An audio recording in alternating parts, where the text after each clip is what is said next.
Of all the podcasts on all the websites, on all of the internet, you had to stumble onto ours. I'm Drew, and this is my top 6 movies. And we're starting at This is number 5. It's Casablanca. Here's looking at you, kid. So, you know nothing about. Okay, so that's what I'm saying. This one might be one that you guys have not seen. Doug, you've seen Casablanca? Years ago, but yeah. Okay. Nathan, I didn't think that you had seen this one. Only clips. And I'll tell you what, this movie is one of the most quotable movies of all time. There are so many quotes from this movie that you'll hear all over the place. Matter of fact, that line that I used at the beginning of this is actually, of all the gin joints and all the towns and all the world, she walks into mine. Bam. That one, here's looking at you, kid, is in that one. We'll always have Paris. Round up the usual suspects. I think this is the beginning of a beautiful friendship. All these. So May the force be with you. Yeah, that one was like in it. So this fourth time. No, not really. Right? No. So this movie, it takes place. It's in 1942 during World War II. And Humphrey Bogart plays Rick. He owns a cafe in Casablanca, Morocco. And at the time, Morocco is occupied by the French. So there's a lot of people fleeing Europe to get away from the German army. And one of the ways that they go is down to Casablanca. And then they hope to get a visa to get out and go to the United States. And Rick runs his little cafe, and he's got people coming in all the time that he sometimes will help. And he tries to stay neutral in it. But Victor Laszlo is a Czechoslovakian who has escaped a prison camp and is on the run. And he's on his way to Casablanca, and he's hoping to get some visas to go to the United States. However, he's bringing his wife, Elsa. And Elsa and Rick happen to have a little bit of an affair in Paris a few years earlier while Victor was in a prison camp. She thought he was dead. So now he's stuck between, do I help Elsa? Do I help her husband? Do I help them escape? Do I turn him over and I leave with Elsa? So at the very end of this movie, there's a lot of flip-flopping going on. He leads her to believe one thing. He leads him to believe one thing.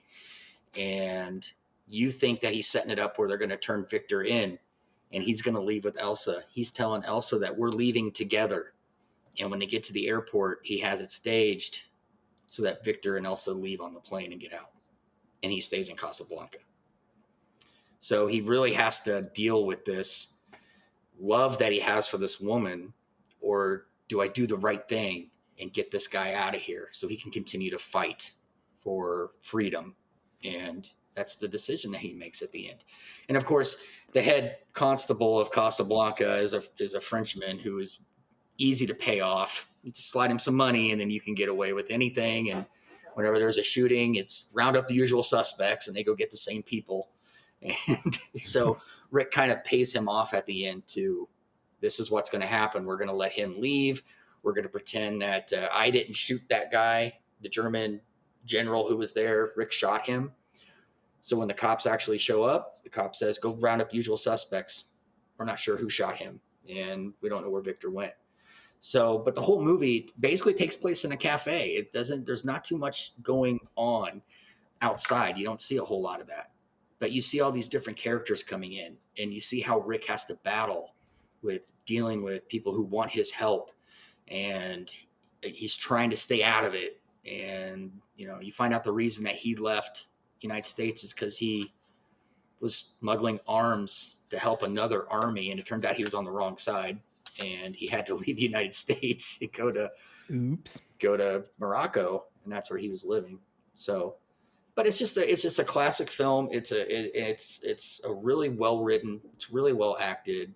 Ingrid Bergman plays Elsa, and it's one of her most famous movies that she's been in. It's got Peter Lorre, and everybody knows who Peter Lorre is. He's always that kind of like little Weasley guy. You see him mocked in a lot. Amy. Yeah. I can't even do the accent real well, but Neither you can I. know. That's what I was doing at the beginning of the podcast, just in case anyone was wondering. I was not joking. I Yeah. was trying to do that character. Just look up his name and Just you'll look up see him Peter quickly. Lorre. You'll know who he is. You But anyway, got so me. no, it's just that's just a movie that I stumbled across on. When did I watch that?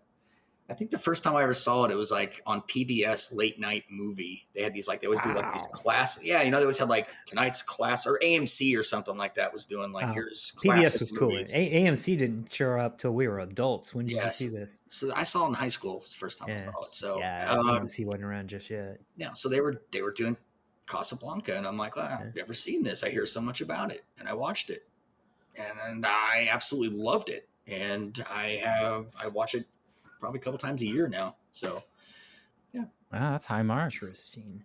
I do remember it being interesting, but again, I was 19, I think, when I saw it. It was right around there. I know I was in college, and we're talking 94, 95. So I was still vibing on the 80s action. I was still into Stallone, and Jean-Claude Van Damme just hit here and now he's on his way back down at that point. But still, it was still kind of that. I was the action horror guy. yeah, And I didn't, when I was younger, I didn't watch a lot of dramatic films. I mean, there's so many great Oscar-winning films from the 80s that I never saw until I was in my 30s or something like that, when I really started getting into movies. So this is a movie I need to see again, because there's got to be just tons to talk about when it comes to spirituality, because these are people running away from war, from death. They have lost everything. They've probably lost family members. They've lost friends. They may have been running and lost a kid. They don't know if the person's dead or alive. They're here now. And yeah, it's like, what do I do next? I'm still scared. I need to get out of here. People are chasing me. Where's my kid? This, all that. And it's, all around Rick. And it's just like, Rick's like, man, I just want to serve you drinks. that's it. And so to see him be able to grow even just a little bit to the point where he's going to help out this guy and his wife, that's a great, we've talked about these stories multiple times, where it's, a guy with shortcomings who's, considered bad by some people because of what he did. Mm-hmm. It's a redemption story. Yeah. And, you see him grow throughout the movie, and then he gives the plane and gets them away. And, and it's a bit of sacrifice too, because, one thing goes wrong, he loses his bar, he gets put in jail, probably just put to death Probably at that time. Who knows? But he's doing all this with no thought of himself whatsoever. Yeah. If he helps this person leave, he will never see the love of his life again. Yeah.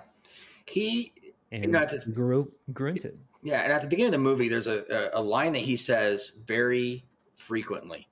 And he always says, I stick my neck out for no man. That's what he says. I stick my neck out for no one. So he's basically saying, I am not getting involved in anybody else. That's your problem. You have to deal with it. I'm not here to help you. Someone has these letters of transit that they want to hide, and he doesn't want it in his place. But he finally says, okay, you're going to keep it here, but they're not going to be here overnight. You have to come back and get them. There's a young couple, but you see him, like Doug said, grow. There's a young Bulgarian couple that come in, and they're trying to get their visa. And the constable, the French guy, who I said is very easily paid off, but he will also take his payment in other ways. And they allude to the fact that he propositions the wife that if you spend the night with me, I will give you this visa. And she is telling Rick this. She's like, is he a man of his word? Because, my husband, if I have to do something horrible and he'll never know about it, but I'm doing this for us and I can do this to help us get out. And should I do it? Like if she's asking him, because you're a man, if someone who loved you so much had to do something so bad to do something for the better of you. And of course, at this time, he's still stewing over Elsa being there too. And he's thinking like, well, I love this woman and she left me. And He says, if you want my advice, go back to Bulgaria. That's what he says to her. So he finds out that this lady's husband is in the gambling room playing roulette, and he's wagering everything he has to try to make enough money to buy this visa. So Rick walks in, tells him, "Put your money on red," and he's like, puts all the money down on red. He looks at the wheel. The guy spins it, stops on red. The guy wins the money, and Rick says, "Leave it there." Spin it again, lands on red. He gets his money. Rick tells that guy, "Get your money, check out, and get out of here." So he went and helped that guy to get the money to buy the visa so his wife wouldn't have to do this horrible, horrible thing. And he was able to buy the visa and leave. And of course, then the constable comes up to Rick going, "Boy, you really know how to ruin, ruin things, don't you?" And Rick's like, "I don't know what you're talking about." So that's like just an instance of him starting to actually start to care about other people. And you can see this gradually happen throughout the film. What So is it that moved him to do that? Was it like he got invested in their stories? I mean, what changed him as a character to where he started to have compassion? I think it was just her coming back and seeing her and realizing how much in love he was with her, with Elsa, and her being in love with him at the same time and doing things. What would you do for the person that you love? How far would you go? What would you do? And I think hearing that wife say that she was willing to do something that horrible just for the love of her husband, just to get him out, I think that kind of struck a chord with him. So he's like, you know what? I can help you so you don't have to make that mistake. Even that's an interesting moral conundrum because it's like, well, if you're doing that to save a life, is it okay type of thing? That like Mm-hmm. that's a very Yeah. interesting, like morally gray conundrum to put someone. Obviously, it's not ideal. I wouldn't say it's good, but I can understand. You Yeah. know what I mean? Yeah. Yeah, that would be tough to deal with, if saying I were the husband. Yeah, I think I wouldn't want to know. Or could you Right. even be Yeah, mad at her if she I if she saved your I life? will see. No. That's the thing. It's like I would prefer her to come to me and say, "This guy said to do this," and then I would just go beat the crap out of him. Right. Because that is bad. Mm-hmm. That is wrong to use something, desperation to get something for you from Oh yeah, somebody else that they don't want to give up. Mhm. And so yeah, but at the same point, it's almost blackmail. Yeah. yeah, well, 100%, yeah. Yeah. But at the same point, to see that kind of love from your wife, I mean, it would be one of those situations where it's like, and I've never been married, so I don't know, but I'm guessing it would be like, I'm gonna go for a walk. I'm gonna think this over. I'm not mad at anyone except for the constable, who I'm gonna go back and kick his butt. But yeah, I think I would just need some time. But I think I would learn to appreciate it Hmm. because it's like it wasn't like she wanted to. I mean, obviously, this French constable was not a good-looking dude. Nah, he Because was. you got to have Humphrey Bogart as the hot guy, and you bring in the rest of the fat white guys to Yeah. play everything else. Um, in Casablanca, Yeah. and so yeah, I don't know. I mean, I would like to believe that given time to just really process it and everything, I'd be thankful. Hmm. It would be a tough one, honestly. Mhm. I mean, it's one of those situations that I'm not really sure how I'd react unless Yeah. I was actually put in that position. I would like to And think that I could be again, I'm reasonable. saying this from a single perspective, Yeah. so you know, You Well, would. and it's true Yeah. ambivalence too, because it's something good and something bad lumped together, so you don't know which way to feel about it. Because Right. it's wow, that was amazing, and that was horrible at the same time. So it's like being shot and being hugged all at once. Yeah. But luckily, like Rick saw that and he's like, you know what? We're not even going to put you through that. I'm not going to have him go through that. There's a way that I can help, and I'm gonna go do it. And then immediately after that, the constable shows up and says like, "Well, you really know how to like ruin something." And he's like, hey, sorry. And he'd be like, that's okay. He goes, I've got a meeting with a blonde tomorrow morning. So like he's pulling this with other people too. He didn't So even it's not care. just no, Yeah. that's what he does. And it's he's just a lousy, creepy guy, and Rick knows that. So he's like, okay. So he just it's a really, I mean, that's a really good moment for him, and you can really see. And at that point's when he starts plotting about, really pulling the wool over, the Germans' eyes about how I'm going to get Laszlo out of here. He sells his club. He tells Sam to go work for somebody else, and he's going to pay you double what I pay you. Go work there. Sam is his piano player. Play it Go, again, Sam. yep, go play there. I'm selling my club. He's telling Elsa we're getting out of here tomorrow, and he's telling the constable this is where you should be to pick him up. And then when the Germans show up, Rick shoots the German boss, puts the gun on the constable, tells Elsa and Victor, get on that plane and get out of here. And that's what he says. That's another famous line. If you don't get on that plane, you're going to regret it. Maybe not today, maybe not tomorrow, but soon and for the rest of your life. I know that quote too. So she gets on the plane. She walks off into the fog. She gets on the plane takes off. Rick tells the constable, you can arrest me, but not until that plane is in the air. And the plane gets in the air, and then they decide, he's like, I'm not going to arrest you. So they walk off, and he says, Louis, I believe this is the beginning of a beautiful friendship. And that's the end of the movie. So anyway. I wanted to jump back a little bit. One of the questions Nathan mentioned, what was it that made him start to change? When in the movie, I don't remember too much about it, but what part of the war did this movie take place? Is there a certain year? The movie came out in 1942.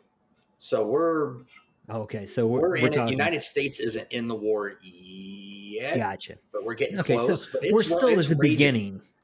Yeah, and it's pretty heavy in Europe.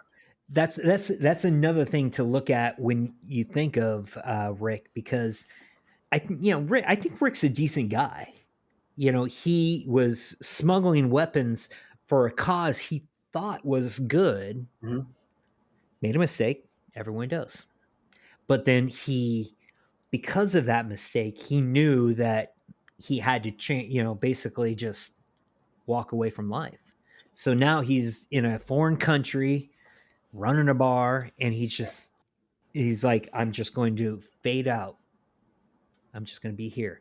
And then all of a sudden, this horrible time happens, and all of these desperate people are coming down. And that's what he's just like, no, I've moved past that part of my life. I'm now nobody. I'm a ghost. Leave me alone. I want to run my bar, listen to my piano man, and go home and sleep. Yeah. But I think he always had, compassion on the inside. It's just when you go through something bad like that, sometimes you just shut everything off. Yeah. And watching these people come in hurt, missing friends, missing family, crying, needing to get away. It's eventually going to, is with somebody with true passion, not the constable, but with him, it's going to get to the point where it's just like, I can't just sit here and pretend anymore. Yeah. It's time for me to get back involved. Yeah. I think you're and exactly I think most people, right. I think most people would probably, with compassion in their hearts and everything like that, would do something like that. Yeah, I think you're 100% right. He so what he did is he ran guns to Ethiopia during the Ethiopia-Italian War, and then he fought on the losing side in the Spanish Civil War. So he always fought on like the underdog side that was always fighting against repressive and fascist regimes. So I think that's why he, like Doug said, he takes a little sympathy in these refugees, because those are the people he was fighting for. So but you're right. At the same time, though, he's like, I'm just trying to live my life now and not, but he can't help it at some point. It just comes to that point where I've got to step in and I've got to do something. Yeah, the story that reminds me of, since we look for spiritual themes, that reminds me of Moses, actually, because he grows up as an adopted son of Egypt, but he's not an Egyptian, he's a Hebrew. Mm-hmm. His people are slaves there. He sees them being abused, so he kills one of the Egyptian slave masters. Then he has to flee to another country, and he doesn't want to go back, and God's trying to get him to go back and try to save the slaves, lead them out of Egypt. But yeah, it's interesting because he's sitting there like, okay, now I'm a murderer, so I have to disappear. I have to become a ghost. And then when he's asked to go back, he's like, I'm not getting back into that. Like, Pharaoh will probably kill me. So that's the story that comes to mind Yeah.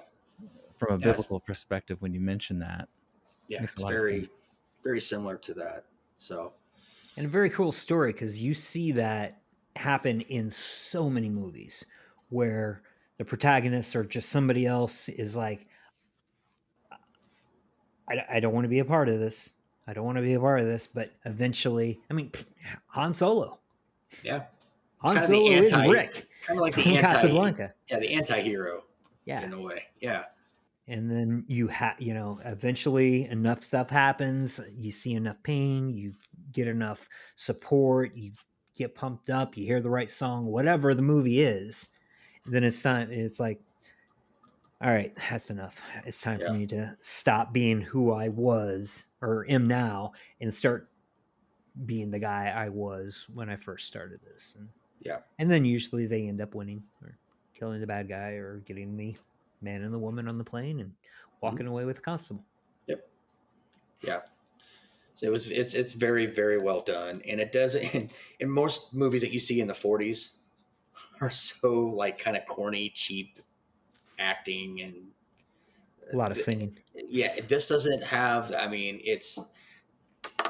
I love the cinematography. I love the way it looks. And it is in black and white. So it's like, well, what can you really do with black and white? The lighting is still really well done, and it gives that atmosphere and that feel of what it's like to sit in one of these little cantinas in the desert. And yeah, I just overall it's just a great movie to watch. Is Great that movie. what Mos Eisley And is based on? it could be. It's In kind of Star like Wars? being at the Mos Eisley A New Cantina. Hope? A little bit. Yeah, a little bit. Um, I thought I'd heard yeah, that. yeah. So if you haven't seen it, or if you haven't seen it in a while, I would recommend Yeah. checking it out. I was going to mention that because, and I struggle from this too, where it's like, I need to watch something new. I need to go back to those times, but sometimes you look back at those shows and it's like, it's in black and white. There's no, and especially nowadays, there's no special effects. There's no, none of this. They're speaking there. Or, nobody talks like this anymore. Why is everyone talking like this? Hey, why?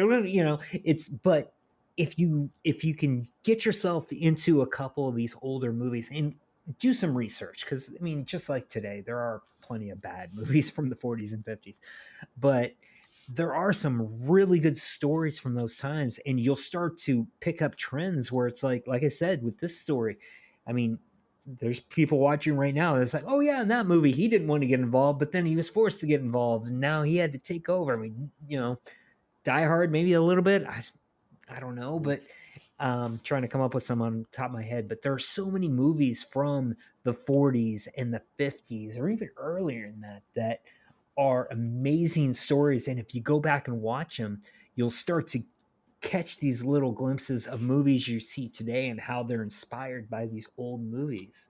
Yeah. And like I said, we said before the podcast, I mean, another one of the greatest movies ever, if you ask people, is a movie called Citizen Kane. Came out about around the same time, maybe a little bit later, I'm not sure. But I've seen that once, and I have no desire to go back and watch that because I was bored to death.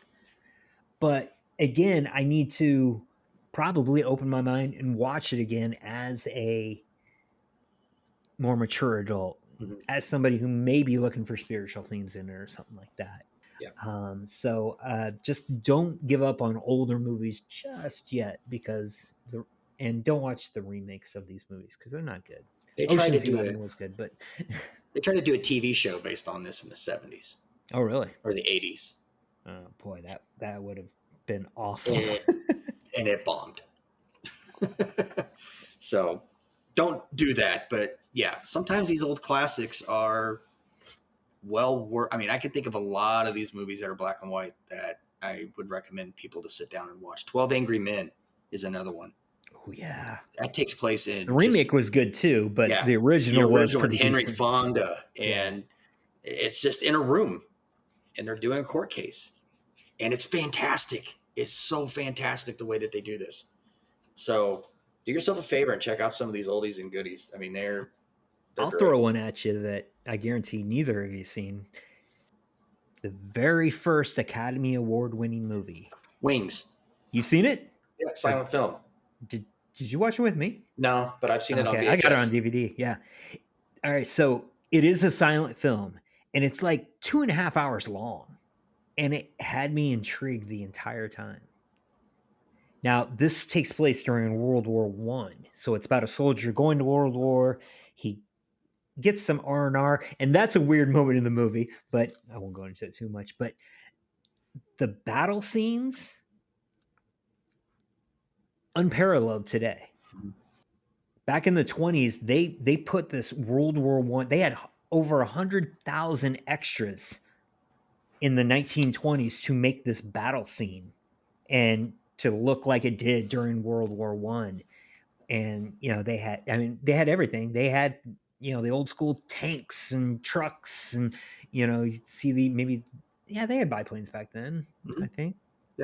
Yeah, Red Baron and all that. So, you see all that, and I don't know what it was about the movie, but it kept me watching it the entire 2.5 hours. Mm-hmm. And not one word was said out loud. It was all music playing, and the 1920s piano music. Hey there, Joe. What's up? War sucks. That's probably not the dialogue, but still. The fact that movie caught me. There was a time in my mid-30s where I was really digging deep into that, because it was like, man, that first Academy Award movie was so good. I need to start watching some more. So yeah, take a minute or a night. Just try it. Look up. I'm intrigued. If you go on IMDb or any, Google the top 100 movies of all time, and then start from the top and just look for anything that was done before 1970. And or maybe even 1980. I mean, there's some black and white, or like Raging Bull. That's Raging Bull. Do yourself a favor, just pick a old movie and Jake watch LaMotta. it sometime. Give it a shot. Okay. Boy, we went on all kinds of tangents. We went everywhere. So anyway, that's number 5 on my top 6 list. Casablanca. So I'm gonna watch that again. I'm gonna watch that this week. Are you gonna tease number 4? Give us a clue to what it might be. Well, here's the thing. Number 4, we have discussed, because Doug and I both have it on our top 6 list. So we're not really going to go into that one. I've got another one that we'll talk about as an honorable mention. 4B. Yeah. Before B. All right. Well, thank you, Drew. Thank you, Doug, for joining me. And if you like this video, hit subscribe, turn on notifications, and we will be back soon. We'll see you.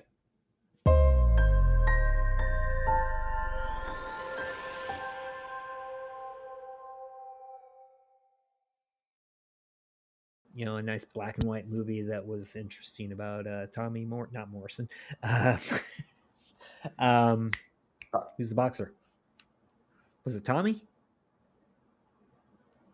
Raging Bull. Who's the famous boxer? I can't remember who his character was. Oh my god, I'm blanking on it. Anyway, I'm gonna get ripped for that. I'm supposed to be the movie guy. No, we'll just cut that part. There you go. But you're gonna leave it on now. That was a good go. Anyway, yeah, give